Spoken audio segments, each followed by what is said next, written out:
স্বাধীনতার 54 বছর পার হয়েছে, কিন্তু এখন আমরা মুক্তিযুদ্ধের প্রশ্নর সুরাহা করতে পারি নাই। 54 বছর পরে এসেও আমরা দেখি মুক্তিযুদ্ধের পক্ষ এবং বিপক্ষের রাজনীতি। গণ অভ্যুত্থানের মধ্য দিয়ে আমরা ভেবেছিলাম এই মুক্তিযুদ্ধের পক্ষ এবং বিপক্ষের যে বিভাজনের রাজনীতি, সেই রাজনীতির সুরাহা হবে, সেই রাজনীতি বাংলাদেশ থেকে দূর হবে।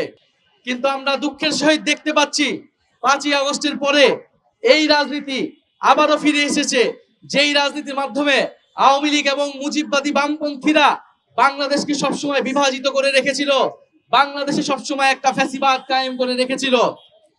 মুক্তিযুদ্ধ প্রশ্নে আমাদের অবস্থান এবং বক্তব্য খুবই পরিষ্কার। আমরা মনে করি মুক্তিযুদ্ধ বাংলাদেশ রাষ্ট্রের অন্যতম ভিত্তি।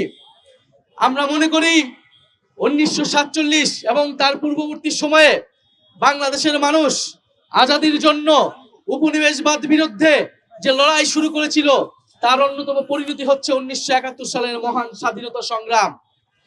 কিন্তু এই স্বাধীনতা সংগ্রামের মধ্য দিয়ে আমরা স্বাধীন ভূখণ্ড পেয়েছিলাম, কিন্তু আমরা সার্বভৌমত্ব পুরোপুরি অর্জন করতে পারি নাই। বাংলাদেশে একটি তাবেদারি রাষ্ট্র, তাবেদারি সরকার বারবার কায়েম করার চেষ্টা করেছে আমাদের পার্শ্ববর্তী দেশ। ফলে আমাদের লড়াই তখনও শেষ হয়ে যায় নাই। কিন্তু মুক্তিযুদ্ধের আকাঙ্ক্ষা আমরা ধারণ করি, কিন্তু মুক্তিযুদ্ধের কোন আকাঙ্ক্ষা?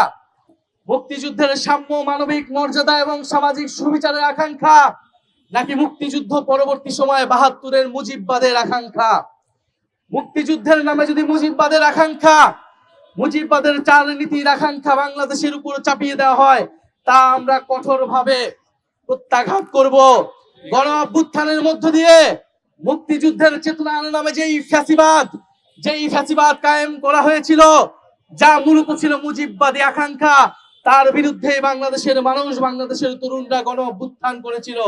ফলে মুক্তিযুদ্ধের যে প্রকৃত আকাঙ্ক্ষা, সেই আকাঙ্ক্ষাকে আমরা আওয়ামী লীগের ফ্যাসিস্ট রাজনীতির বয়ান থেকে বের করে নতুন ভাবে বাংলাদেশে প্রতিষ্ঠিত করেছি 5ই আগস্ট। প্রিয় বাংলাদেশের জনগণ, আমরা দেখতে পাচ্ছি ভোটের রাজনীতিতে, জাতীয় রাজনীতিতে ধর্মের নামে ভোট চাওয়া হচ্ছে। বাংলাদেশ 90% মুসলমানের দেশ। এখানে আওয়ামী লীগ এবং তার সহযোগী যারা ভারতের পারপাস সার্ভ করে এরকম সবগুলো দল বাদে বাকি সকল দল, বিএনপি, জামাত, এনসিপি সহ সকল দলই বাংলাদেশের মুসলমানদের স্বার্থ রক্ষা করে এই রাজনীতি করে। ফলে এখানে যেমন মুক্তিযুদ্ধের নামে দেশকে বিভাজন করা যাবে না, ইসলামের নামেও দেশকে বিভাজন করা যাবে না।